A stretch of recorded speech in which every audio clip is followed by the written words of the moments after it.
We're We're back. back. Guess who's here? It's the two old bucks, believe it Yeah, or the two not. old bucks. We're still among the living. We were compelled to do it again, right? We're compelled to do it again.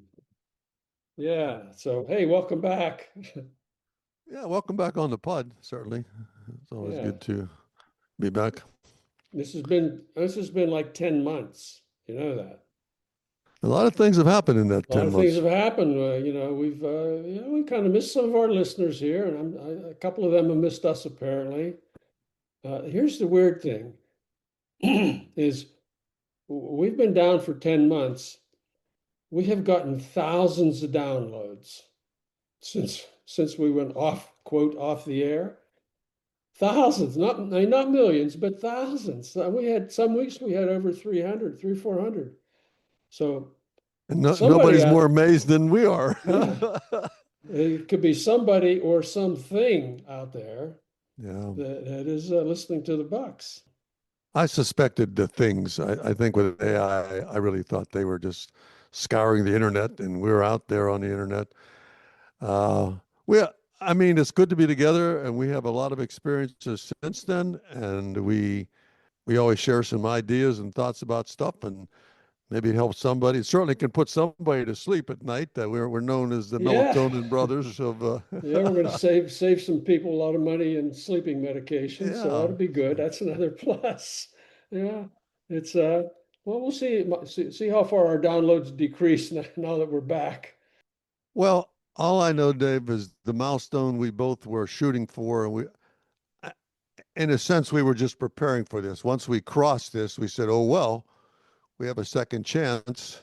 Let's carry on with this." And that is what? That What's the milestone? milestone was age 80, Yes, we believe it are or not. octogenarians. We both made it. We both made it. Who would have thought that? We Well, can claim wisdom. when you were driving your Buick with me in the passenger seat in high school, and we almost ran into a culvert. Who'd have thought we'd still be here to talk about that? That's right. We didn't think we were going to live past Friday night That's right. on those days, and here we are Here we together are. again at 80, almost heading towards 81. So, well, welcome back to all our friends who might just happen to get a subscription notice that we're there. So it's good to be back. Hello. Oh yeah. So what? I had some specific feelings about turning 80. I'm sure you did too. How did you feel about the whole process? Well, you know, the success of turning 80 is being mobile. In fact, every time the clock ticks over now, if you can still get around on your own, still get up and out of your chair without assistance, because we see all the time the maladies that people suffer with that don't have the mobility um, that we have, and we are still pretty cognitive of the world around us. Although, in my view, one of the Sometimes we things, don't want to be. and though in my view, I think a hard thing that's coming up to face us is when we have to tell one of our friends that they are really starting to be very forgetful. I mean, it's almost something I don't even wish to do. But we've made it that far, and we're still able to hook up the computer and do some things. So that part of it is okay. So to all our Yeah, I mean, folks who, I was kind of happy about having reached that milestone, actually. I felt pretty good about it once I turned 80. You know, you're kind of apprehensive as you sneak up on it. And I know a lot of people that have just dreaded it and have been real unhappy about having arrived, having reached it. I'm sorry, but I think it's a good thing. I got all that behind me. I got all that angst behind me, and hopefully, life will just to continue to be good. Hey, one of the nice things about being 80 is you talked about being forgetful, is we can do dumb things and we don't worry about it.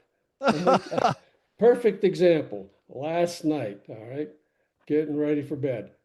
I'm going to brush my teeth, and my wife's nearby, and I'm talking to her, and I pick up the tube, put it on the brush, and put it in my mouth and like, up, that's moisturizer. Yeah, it's wrong stuff. The Yes, wrong wrong stuff. stuff. And she just went, you're old. That's Well, all. that's true. In my episode was I had put my shorts on inside out. Only once? It was dark, and I put them on inside out. So that Uh, means my pockets were hanging out, on both sides. So literally, uh, and my wife said to me, "Are you going outside like that?" And I said, "What do you mean? I'm fine." She said, "Why don't you take a look in the mirror?" And I said, "I could have been walking around most of the day, and you know something? No one would tell me. No one would say, 'Hey, Dale, you're wearing your pants inside out.'" well, I had a similar thing happen. I think we've both talked about this at coffee. We have clothes that we're not allowed to wear outside the house, right? By our Yeah. supervisors have instructed us. You're not going out looking like You that. can't go out, you can't wear that outside. She says, she really wants to trash it, but I said, no, I'll make a bargain. I'll just wear it in the house. Well, I had a major faux pas the other day. I wore my in-the-house shorts, which are all like paint stained and they have a tear in them and kind of Hmm. robin egg blue. Not just, it's not the greatest color for me, but I ended up, I don't know. I went out of the house, I did something, and I thought I'm just going to go to the mall and walk a mile in the mall, walk 2 miles, whatever. And as I'm walking, this is only women. As women come towards me, I could see them give me the once over. They look at me in the eye, they look down to knee level, and they look back up, and they just kind of, they're just stone faced. It's like, what they're thinking. They're thinking, how did he get out There's, of the there's another house? old man that lost it, huh? Yeah, Yeah. another lost old man. Poor old man doesn't have a wife to guide him Yeah, or something. yeah, Well, that's those are the things that are happening. As I ran into things, there's still lots of stuff I haven't. I'm still learning a lot of new things. Like I pretty much in that month or months we were apart, I discovered something called Netflix, and of course, oh, and I quickly became addicted to that. addicted. Yeah, and then of course we got our emerging AI system, and I clicked on that button once and asked it a question, and I said, "Whoa, that's pretty clever. I think I'll like this." Even with all the consequences, it does give you a pretty good thorough research on anything, ask anything. So so I'm still discovering new things that I'm adjusting to. Um, I mean, I have thoughts on a lot of stuff. I mean, the world is large, I do, but it's we're over the hump, and now everything is, Yeah, you know, well, we could talk. Let's talk about some of those things. But before we do that, I just want to say, I'm using this year as like a year-long birthday celebration. I'm really milking it. I've had a lot of birthday cakes in different places, and it's a lot of fun. The big deal, and we'll get into this today, but we'll talk about it on a future podcast, assuming I can figure out how to make all this stuff work twice in a row. Is took the family to the Galapagos Islands off of Ecuador and went on a National Geographic cruise. And I will say it was spectacular. It was just unbelievable. My grandsons were just delirious with all the activities that they could do.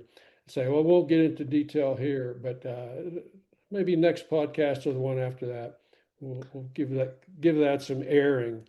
Um, so there's life after 80. There's no doubt about that. We both can agree to that. there is life after 80, yeah. Well, some of the things that we've talked about over the year, maybe we can get back into these over these next couple episodes, like crypto. Let's see All that what's stuff has happened in the changed. It's crypto all gone. world. Yeah. AI. What about AI? Who would have thought AI would have galloped off even faster than we or I think anybody else thought could be The possible? Other than my research, my Googling use of AI, I found something interesting about that when they said the news says the AI escaped and got into a hacking mode on something. I'm thinking that's right out of the Terminator. Yeah, that's pretty scary. That's It pretty is scary. scary. It And is scary. for anybody that hasn't seen that or heard that, what happened was that OpenAI was doing experiments on an unreleased version of an AI model, an AI bot or whatever, AI agent, da da da da. And they were asking it a series of challenging test questions. It was unable to figure out the solutions based on the huge database that it already had. So it broke out. It broke out of its container. How does it do that? I don't know. And it surreptitiously gained access to the internet and it went over to Hugging Face. Now, Hugging Face is a platform for AI models where people can put their models there, they can develop them there, they can share them there, that sort of, as well as I can tell. So, so actually, it went over there in search of an answer. So it figured out that, well, I don't have the answer here. I'm going to look out somewhere else. So it Uh, hacked into their database. And ultimately, OpenAI figured out this had happened, and they went over to the Hugging Boys and said, "We apologize, but we got busted. You got busted here." And it was just weird. It was just weird that it's scary, is what it is. it's scary. It's It's yeah. scary. It's beyond anything I understand. Hey, I would say to anybody that may tune into us off and on now and then, be prepared for a lot of interesting insights and ideas. And we may live, David, to see man on the moon again. Men on the moon. That's right. It could happen. Yeah, Could what a happen. milestone that'll be if we get that far. Yeah. And Shoot. hopefully the world will still be a one. Hopefully that'll be the only place we don't find humans is Yeah. just on the moon. Because the Earth now is in a ball of dust or In something. a, So yeah, in a state of distress. Jeez. so anyhow, welcome back to all our viewers, Welcome back. our listeners, and stand by. The old Bucks have got a drawer full of thoughts on every item. So Well, we have the wheel of maladies to talk about briefly. oh boy, So we could talk about that. what's been your favorite malady over the over the last 10 months? Well, the wheel of maladies is a theory where we all have a wheel, we all spin it, it lands on something, and I think you you've get it. patented that concept Yeah, actually. I pen the concept. So you get a free day. You might get 2 free days. And there's something on the wheel that you don't want it to land on.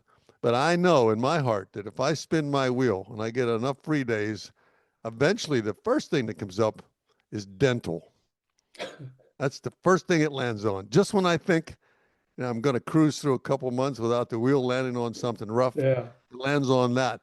And after that, I think, well, you sort of get through that and say, I still hope it doesn't land on that to cope with your dental yeah. crisis. So all Problem you is folks out there it got, can keep landing on that one because oh, you have what, 32 teeth or whatever. yeah, So there's yeah, a all lot you of people with teeth, you're going to find this interesting, right? Yeah. yeah, So, yeah.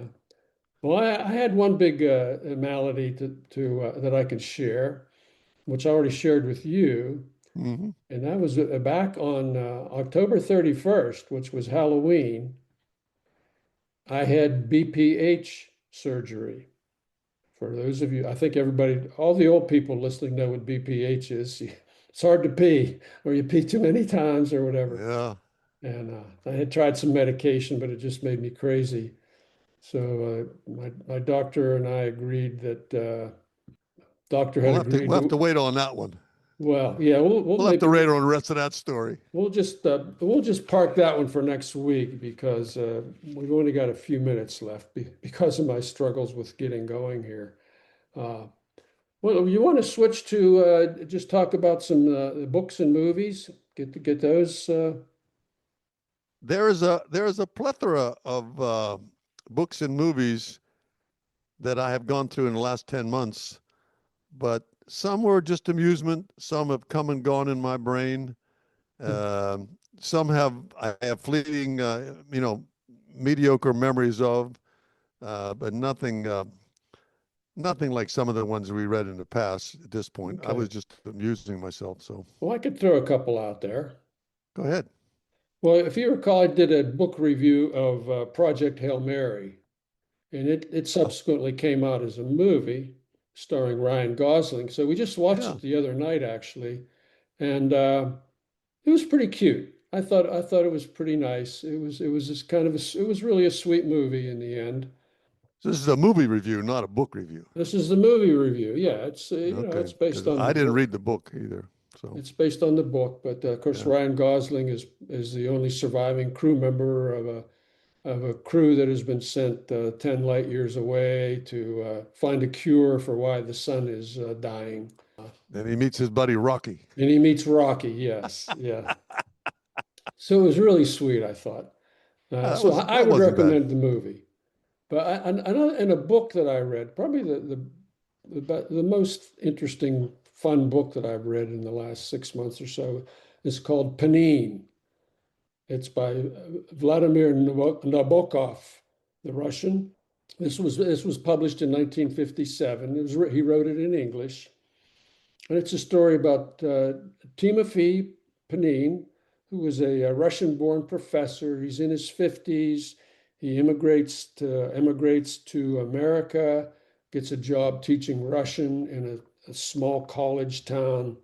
And it's really about about him trying to adapt to this new world, you know, to the American culture. And he should have been born 100 years sooner, okay?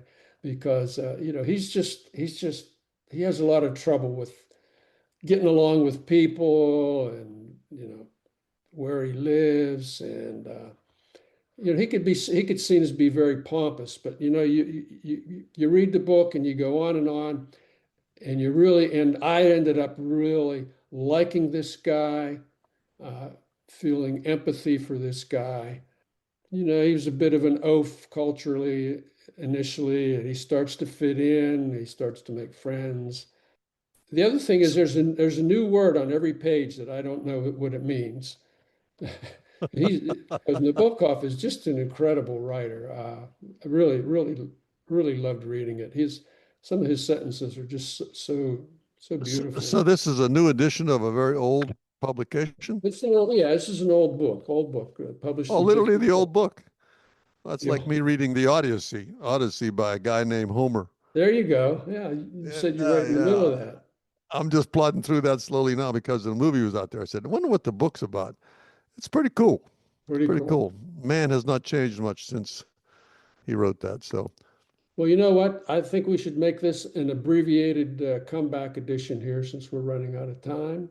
So it's good to see you, hear you again, and I hope some of all right, we'll give our this. three, both our listeners or all three of our listeners will. Yes, we'll call it an abbreviated start.